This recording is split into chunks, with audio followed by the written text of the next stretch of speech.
Welcome to our channel. Today we how to connect ADP with Zapier for AI employee comms drafting. Complete guide step by step clearly. Start by logging into your ADP account. Navigate to the API settings section. Click on Create a new app. Fill in the required application details, such as name and description.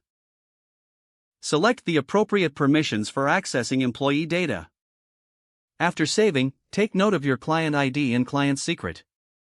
Now, log into your Zapier account. Click on Make a Zap in the upper right corner. In the Trigger App section, search for and select ADP. Choose the appropriate trigger event, such as New Employee or Updated Employee. Click on Once connected, test the trigger to ensure it works correctly. Next, move to the Action App section and search for Google Docs or any other preferred document platform. Select the action event, such as Create Document. Click Continue and connect your Google Docs account.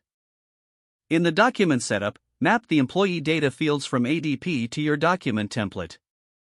You can include specific fields like employee name, position, and contact information. After mapping, continue to test the action to ensure that the document is set up correctly. Once testing is successful, click Turn on Zap to activate your automation.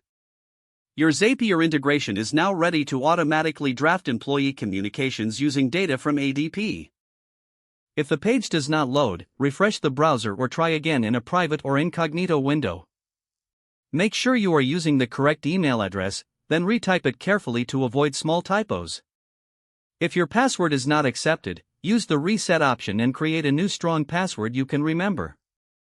Check your spam folder for verification or security emails, then complete any requested confirmation steps.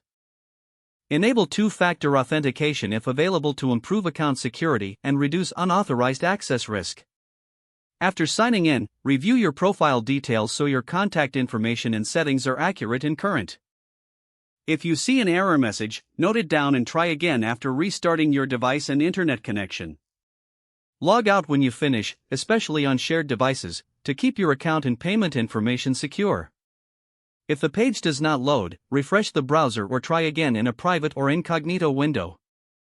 Make sure you are using the correct email address, then retype it carefully to avoid small typos.